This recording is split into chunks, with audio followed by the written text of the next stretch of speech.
Ruang Tangga Rasa. Selamat datang di Ruang Tangga Rasa. Apa rasamu terhadap rasaku? Season 2. Podcast ini dipersembahkan oleh Komisi Nasional Hak Asasi Manusia. Halo Happy Human, apa kabar kamu semua?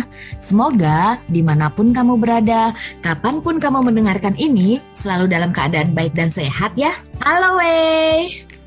Halo Mbak Eka, Happy Humans, aku Wahyu dan sekarang Aku Eka. bersama Kak Eka. Kita akan bahas apa nih Kak Eka di podcast kali ini? Ini Wei, katanya ada standar norma dan pengaturan hak atas tempat tinggal yang layak. Aku tuh penasaran Wei, ini tuh mengatur soal DP rumah gitu gak sih? Wah, seru juga ya. Kalau dari namanya hak tentang tempat tinggal yang layak, itu kayaknya kita bakal dikasih rumah gitu ya Mbak sama pemerintah ya. Kayak yang iklan-iklan yang sering di Instagram itu loh Wei, yang dekat dengan public transport, no DP, apa ngatur-ngatur kayak gitu kali ya. Bebas banjir gitu kan. Bebas banjir, akses mudah dari jalan tol, public space-nya deket gitu kan. Dan yang penting kalau buat aku sih DP-nya 0% itu penting banget sih Wei. Iya sih, daripada kita penasaran, mungkin Happy Human semua yang di rumah yang sedang mendengarkan podcast ini juga penasaran kali ya Mbak. Apa sih itu tentang hak atas tempat tinggal yang layak dan kenapa harus ada SNP-nya? Siapa nih Mbak yang akan menjelaskan pada kita nih Mbak? Nah, tentu saja kita akan menghadirkan salah satu penyusunnya nih We. Namanya adalah Mardika Agestianing Hermanto atau biasa kita panggil Ages. Yuk kita segera sapa dan langsung saja memulai diskusinya. Ayo, cus!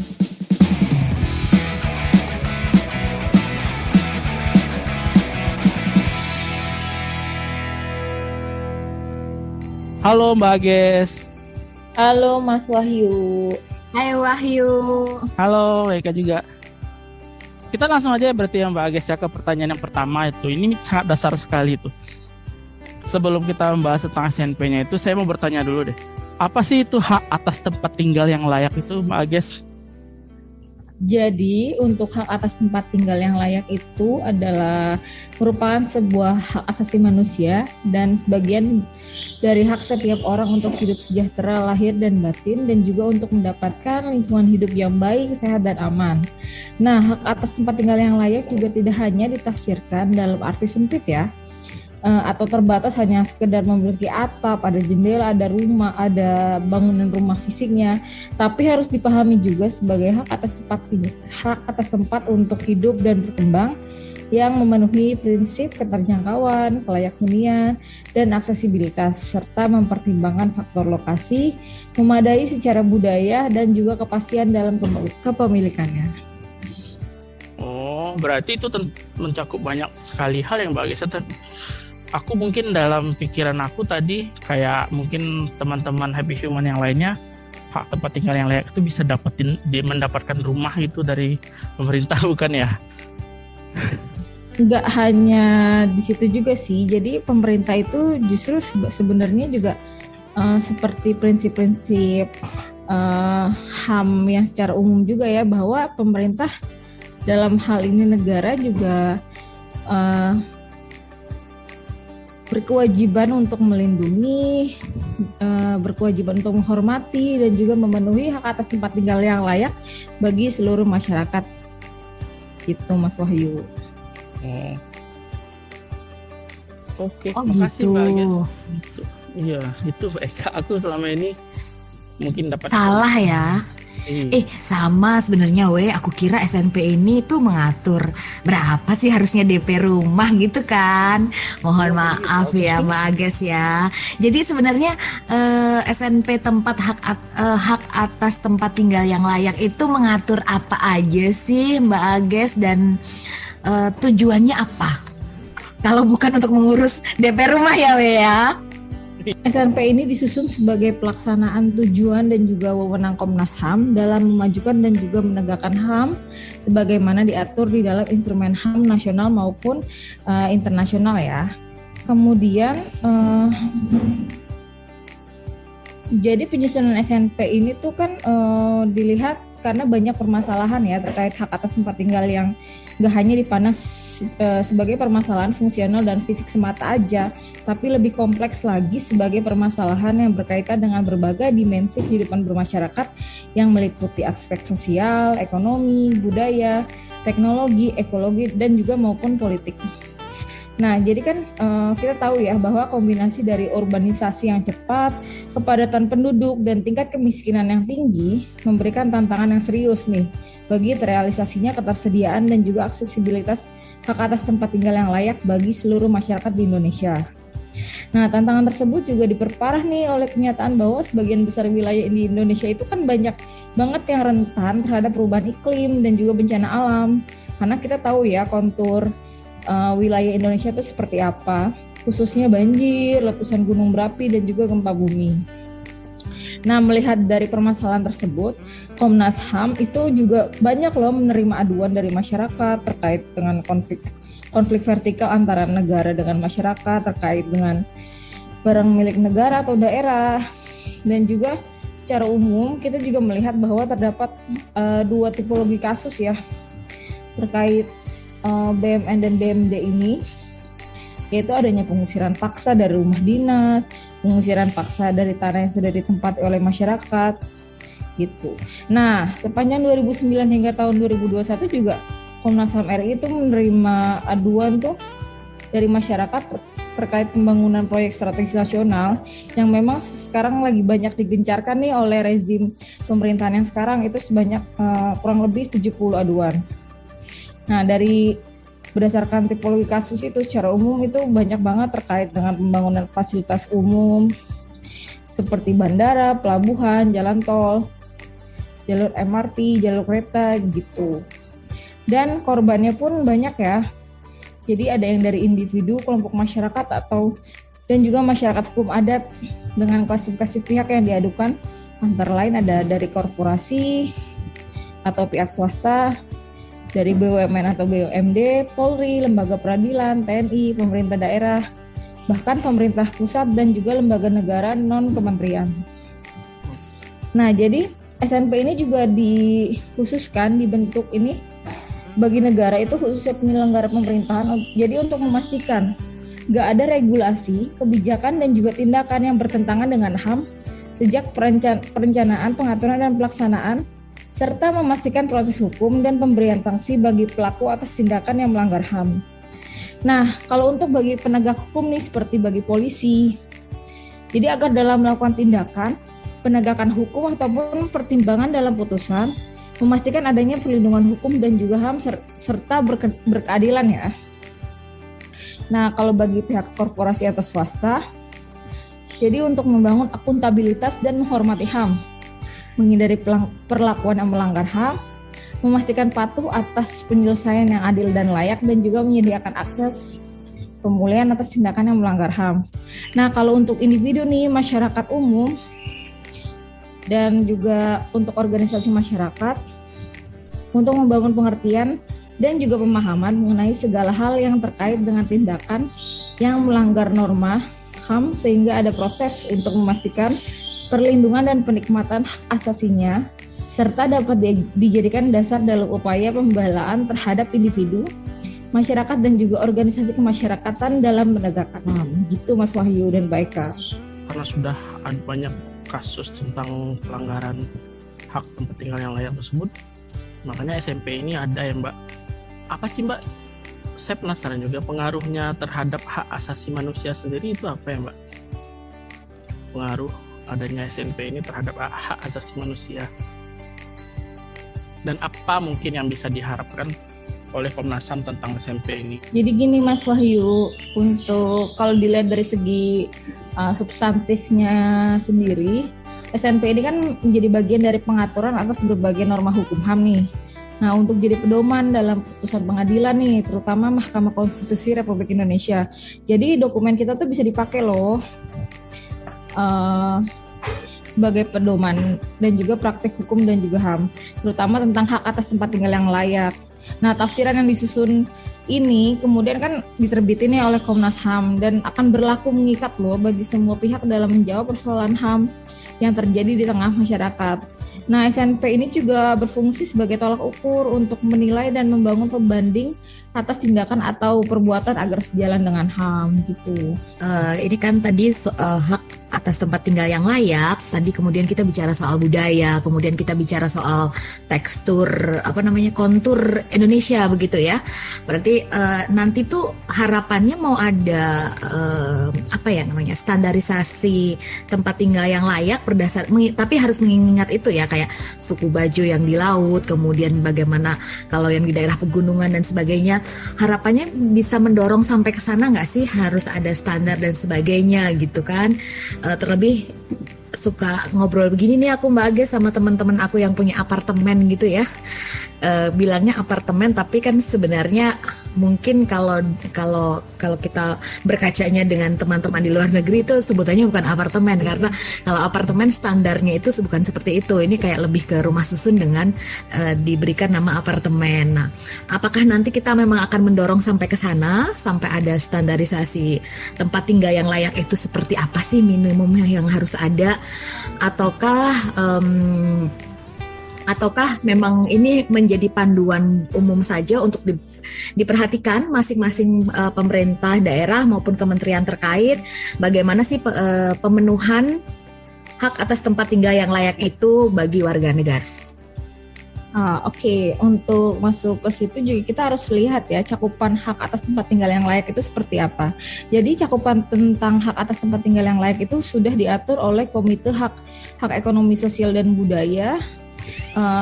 Dan sudah disahkan 2 komentar umum yang berkenaan dengan cakupan atau unsur-unsur hak atas tempat tinggal yang layak, yaitu di komentar umum nomor 4 tentang hak atas tempat tinggal yang layak di pasal 11 ayat 1 dan juga komentar umum nomor 7 tentang penggusuran paksa dari Kovenan Internasional Hak Ekonomi Sosial dan Budaya. Nah, jadi Komite Hak Ekonomi Sosial dan Budaya ini juga menyatakan bahwa hak atas tempat tinggal itu harus ditafsirkan secara luas ya, gak hanya sebagai tempat berteduh dengan atap atau sebagai komoditas yang tadi sudah saya jelaskan di awal yang baik, tapi juga harus dilihat sebagai hak untuk hidup di suatu tempat dengan aman, damai, dan bermartabat. Nah, ada 2 alasan atas pendapat ini. Pertama, hubungan antara hak atas tempat tinggal dengan hak asasi manusia yang lain yang disebutkan dalam Kovenan Internasional Hak Ekonomi Sosial Budaya, dan juga penekanan pada sifat tempat tinggal yang layak itu sendiri. Gitu. Jadi Komite Hak Ekonomi Sosial dan Budaya itu menyebutkan bahwa ada beberapa faktor yang relevan untuk mengukur kelayakan atas tempat tinggal yang harus dipertimbangkan untuk mencapai pemenuhan hak atas tempat tinggal sebagaimana tujuan dari Kovenan Internasional Hak Ekonomi Sosial dan Budaya. Jadi faktor-faktor kelayakan tersebut itu harus diartikan sebagai syarat inti minimalnya yang harus diperhatikan oleh negara dalam mengambil kebijakan tempat tinggal agar dapat menghormati, melindungi, dan memenuhi hak atas tempat tinggal yang layak sebagaimana dimaksud dalam Kovenan Internasional Hak Ekonomi Sosial dan Budaya. Jadi faktor-faktornya itu apa aja sih yang udah saya jelaskan di awal, bahwa ada faktor kepastian hukum tenurial atau kepastian hukum atas kepemilikan dari tempat tinggal mereka, ada ketersediaan layanan publik. Jadi harus tempat tinggal itu yang baik itu bisa dekat ya untuk mengakses ke layanan publik. Terus ada secara material, secara sarana dan prasarananya, ada keterjangkauannya, ada kelayak huniannya, aksesibilitas, lokasi, dan juga kelayakan budaya. Gitu Mbak Eka. Jadi memang kita dalam SNP ini kita tidak secara gamblang atau secara teknis yang menyebutkan bahwa luasan rumah ini harus segini-segini, tapi at least ada syarat inti minimal yang tadi sudah saya jelaskan tersebut, seperti kepastian hukum kepemilikannya, terus ketersediaan layanan publik, kemudian keterjangkauannya, aksesibilitas, kelayak hunian, lokasi, dan juga kelayakan budaya gitu Mbak Eka.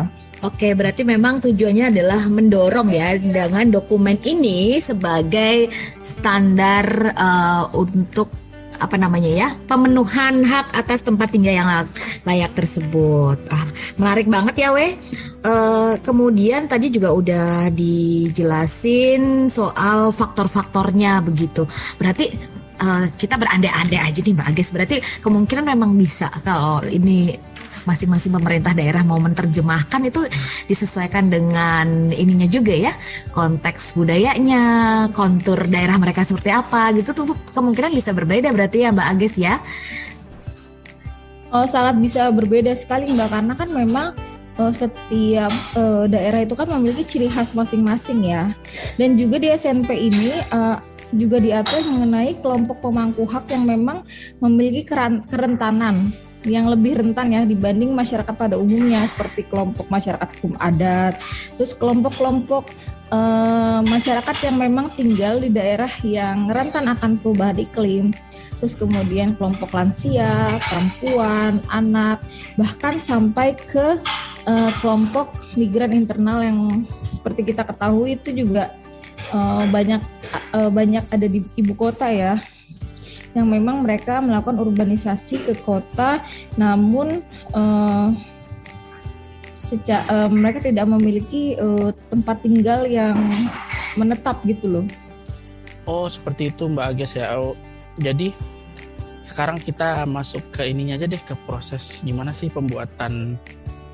proses pembuatan dari SNP itu sendiri, atau bukan pembuatan ya, penyusunan. Bagaimana proses penyusunannya? Apakah itu ada partisipasi dari masyarakat?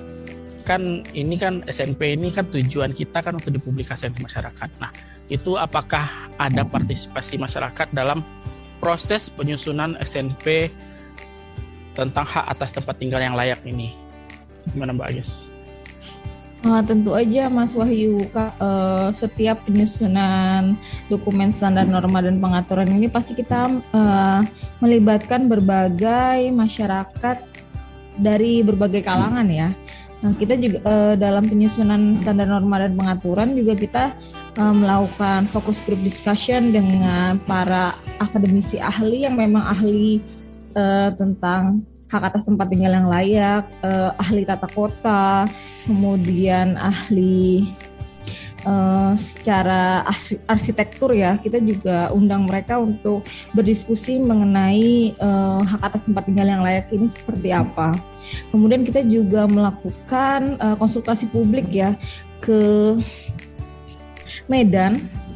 Di sana kita bertemu dengan organisasi pemerintah daerah, kepada kelompok masyarakat sipil, dan juga para akademisi yang ada di Medan, dan juga kita melakukan konsultasi publik di media lokal ya.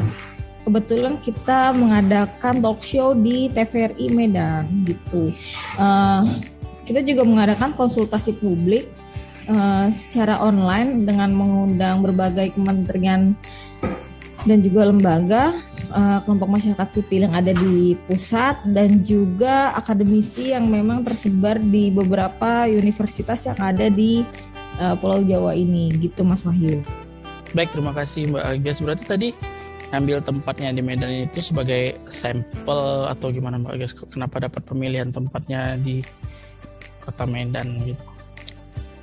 Ya, kebetulan memang Medan ini mencakup permasalahan yang sedang kita angkat ya di SNP ini, karena ada dari segi perkotaan, kemudian ada dari segi kebetulan kita juga ambil yang kasus masyarakat yang di Sinabung ya, yang dimana mereka kehilangan tempat tinggalnya karena bencana alam, seperti itu Mas Wahyu. Salah satu alasan mengapa kita memilih Kota Medan untuk dilaksanakan konsultasi publik di sana. Oh begitu, jadi memang sesuai dengan desain ininya ya, permasalahan-permasalahan apa yang ingin diangkat, jadi di sana bisa menjawab semua ya Mbak Agnes. Nah, aku yang penasaran ini nih Mbak Agnes, apa sih pengalaman menarik selama menyusun SNP ini? Ataukah ada kasus yang menyentuh, atau ketika bertemu dengan masyarakat di Medan ada sebuah cerita yang membuat Mbak Agnes itu berkesan banget nih selama penyusunan SNP ini? Jadi dalam pelaksanaan penyusunan dokumen standar norma dan pengaturan ini, yang menarik itu sebenarnya lebih kepada banyak harapan dari terutama kelompok masyarakat hukum adat ya. Kebetulan kita juga mengundang waktu itu perwakilan dari teman-teman AMAN di Sumatera Utara dan juga teman-teman KPA Sumatera Utara.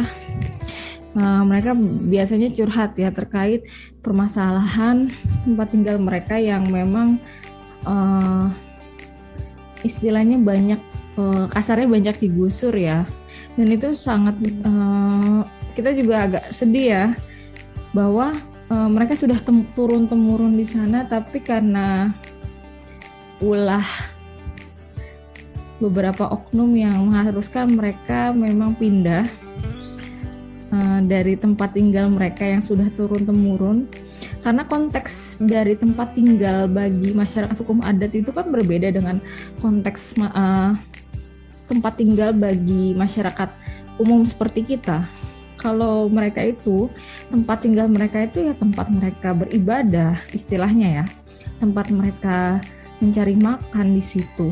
Ketika mereka digusur dari tempat tinggal yang sudah menjadi turun-temurun di sana, jadi mereka tuh kehilangan semua hal yang istilahnya sudah melekat dalam budayanya mereka gitu. Nggak seperti kita yang mungkin bisa berpindah-pindah tempat, tapi kita masih bisa beribadah. Misalkan kita ibadah biasanya di gereja A atau di masjid B gitu kan. Tapi ketika kita pindah, kita bisa beribadah di tempat lain, nggak kayak mereka gitu loh. Jadi itu yang agak sedih ya. Lebih ke menyentuh gitu loh ceritanya. Iya, karena ini tidak hanya sekedar persoalan hak atas tempat tinggal yang layak ya, guys ya, tapi akhirnya bagaimana mereka tercerabut dari budayanya, tercerabut dari leluhurnya, begitu ya. Wah iya sih, pasti kalau dengerin cerita itu aku juga ikutan sedih sih ya. Nah aku juga jadi ingat nih guys, waktu sebenarnya persoalan hak atas tempat tinggal yang layak ini kan juga tidak hanya di masyarakat adat, tapi juga persoalan dari warisan ini ya, warisan penjajahan Belanda zaman dulu ya, di mana akhirnya beberapa lahan itu dikuasai oleh negara, dikuasai oleh BUMN, tapi tidak dimanfaatkan, akhirnya dimanfaatkan oleh masyarakat yang akhirnya ujung-ujungnya tergusur. Jadi pelik banget sebenarnya persoalan hak atas tempat tinggal yang layak ini. Makanya akhirnya teman-teman di pengkajian dan penelitian membuat SNP. Nah, sebenarnya apa sih poin penting dari SNP ini yang ingin didorongkan untuk dipatuhi oleh negara supaya semua persoalan-persoalan tadi itu kemudian terminimalisir atau bisa segera diatasi gitu guys? Jadi kalau poin pentingnya ini lebih ke bagaimana negara memiliki kewajiban ya untuk menghormati, melindungi dan juga memenuhi hak atas tempat tinggal yang layak itu sendiri. Kemudian sebenarnya dan juga gak hanya negara yang memiliki kewajiban tersebut, tapi ada juga tanggung jawab bagi aktor non negara untuk dapat memenuhi dan melindungi serta menghormati hak atas tempat tinggal yang layak itu sendiri. Jadi negara itu istilahnya harus menahan diri ya untuk tidak melakukan intervensi yang bisa berakibat pada pengurangan dan juga pembatasan dalam penikmatan hak atas tempat tinggal yang layak itu sendiri, kecuali atas dasar hukum yang sah ya. Dan negara itu nggak boleh sebenarnya melanggar hak atas tempat tinggal yang layak, baik melalui tindakan atau kebijakan yang diambil di tingkat lokal maupun nasional. Nah, kebijakannya juga nggak boleh diskriminatif nih, jadi nggak boleh adanya pembatasan tanpa dasar hukum yang sah, terus secara eksklusif dan juga nggak proporsional. Nah, bentuk tindakan yang merupakan pelanggaran itu kayak misalkan bagi masyarakat hukum adat ya, yang tadi udah Mbak Eka bilang.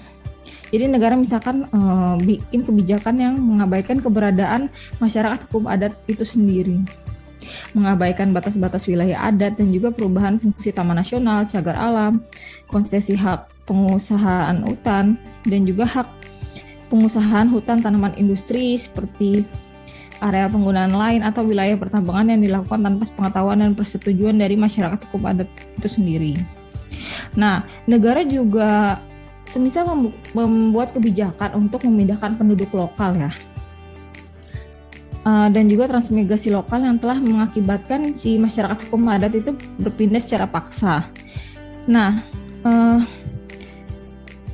ditakutkan akan terjadi konflik horizontal ya antara masyarakat hukum adat ini dengan masyarakat lokal yang dipindahkan ke wilayah adat tersebut. Nah, harusnya pemerintah juga bisa memperhatikan aspek sosiologis dan juga budaya ketika memindahkan penduduk lokal tersebut. Jadi, istilahnya negara itu harus menghormati masyarakat hukum adat dan juga masyarakat lokal yang memang sudah tinggal di tempat tersebut gitu. Nah, untuk kewajiban negara dalam melindungi hak atas tempat tinggal juga, negara itu harus bertindak aktif ya untuk melindungi hak atas tempat tinggal yang layak.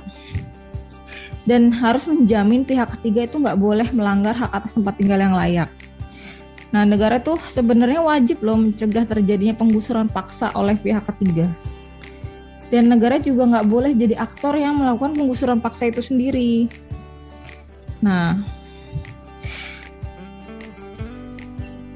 apabila semisal penggusuran itu udah nggak bisa dihindari nih, semisalkan kayak udah saklek banget harus di lokasi itu, sedangkan di lokasi itu banyak loh masyarakat lokal yang istilahnya bakalan terampas ya tempat tinggalnya. Nah, di sini juga kita sudah menuliskan bahwa penggusuran yang dilakukan negara juga harus wajar dan proporsional dan harus diatur untuk memastikan kompensasi dan juga rehabilitasi yang penuh dan adil bagi warga yang terdampak. Itu Mbak Eka. Jadi di sini juga kita mengatur bahwa terkait penggusuran itu sendiri ya, karena kan selama ini masalah hak atas tempat tinggal itu kan gak cuman pemerintah belum bisa nih menyediakan tempat tinggal yang layak huni, tapi juga masalah penggusuran baik yang dilakukan oleh negara maupun aktor non negara seperti korporasi gitu.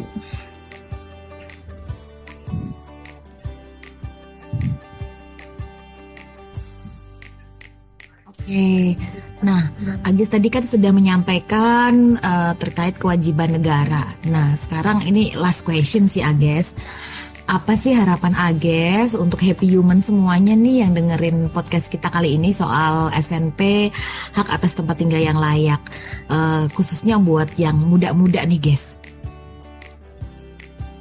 Nah, seperti yang aku udah omongin di awal ya, tentang terkait maksud dan tujuan dari dibentuknya standar norma dan pengaturan hak atas tempat tinggal yang layak ini sendiri. Jadi dengan kita membaca dan juga memahami isi dari standar norma ini, jadi kita dapat membangun pengertian dan juga pemahaman mengenai segala hal yang terkait dengan tindakan yang melanggar norma HAM, sehingga ada proses untuk memastikan perlindungan dan penikmatan hak asasi terkait hak atas tempat tinggal yang layak, serta semoga SNP ini bisa dijadikan rujukan dan juga dasar dalam upaya pembelaan terhadap individu, masyarakat, dan juga organisasi kemasyarakatan dalam menegakkan hak atas tempat tinggal yang layak gitu. Jadi masyarakat umum nih, khususnya yang memang misalkan ada masalah terkait hak atas tempat tinggal yang layak, misalkan memang rumahnya digusur secara paksa atau mungkin ada sengketa terkait tempat tinggalnya, atau mungkin terkena dampak dari kebijakan resettlement penduduk atau pemindahan penduduk, bisa nih dipakai standar norma dan pengaturan hak atas tempat tinggal yang layak ini untuk jadi pedoman bagi individu-individu ataupun kelompok masyarakat, sehingga paham nih terkait bahwa ini ternyata melanggar norma HAM loh gitu. Terus kita juga bisa berproses untuk memastikan perlindungan dan penikmatan hak atas tempat tinggal yang layak itu sendiri gitu. Oh, berarti seperti itu ya Mbak Agnes. Mungkin dari Happy Humans yang belum tahu atau selama ini masih abu-abu gitu kan tentang hak tempat tinggal yang layak, kita jadi banyak mendapatkan informasi dan kita jadi banyak belajar juga dari penjelasan yang telah disampaikan oleh Mbak Agnes tadi. Terima kasih Mbak Agnes sudah hadir di podcast kita, podcast Tanggap Rasa. Semoga nanti di lain kesempatan kita bisa bertemu lagi. Sama-sama Mas Wahyu, makasih Mbak Eka. Terima kasih semuanya. Agnes. Terima kasih Mbak Agnes. Oh iya, satu lagi dokumen Ya. standar norma dan pengaturan hak atas tempat tinggal yang layak juga bisa diunduh ya di website Komnas HAM. Oke, Ya, terima kasih thank infonya. you.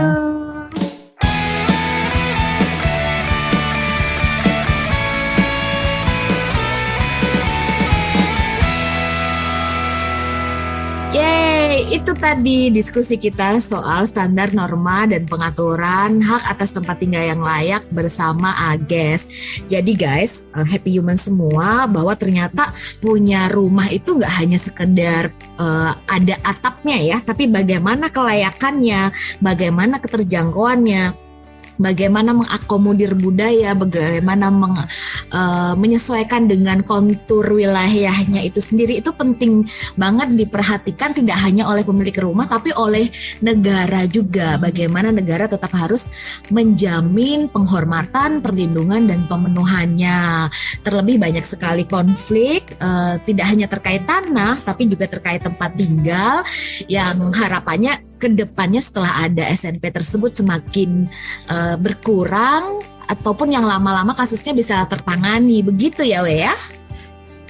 Iya, benar sekali Kakak Eka. Happy Humans, terima kasih telah mendengarkan podcast Ruang Tanggap Rasa. Kami masih menunggu feedback atau saran dari Happy Humans semuanya.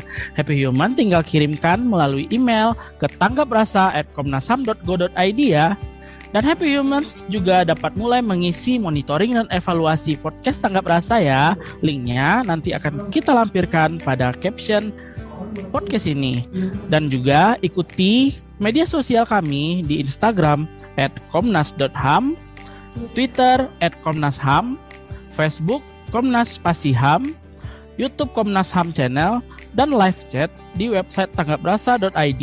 Setiap hari kerja tentunya pada jam 1 sampai jam 3 sore waktu Indonesia Barat.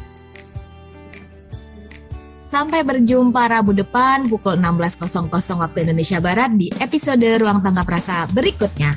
Salam sehat untuk kita semua. Bye-bye, happy Bye, Happy humans. Humans.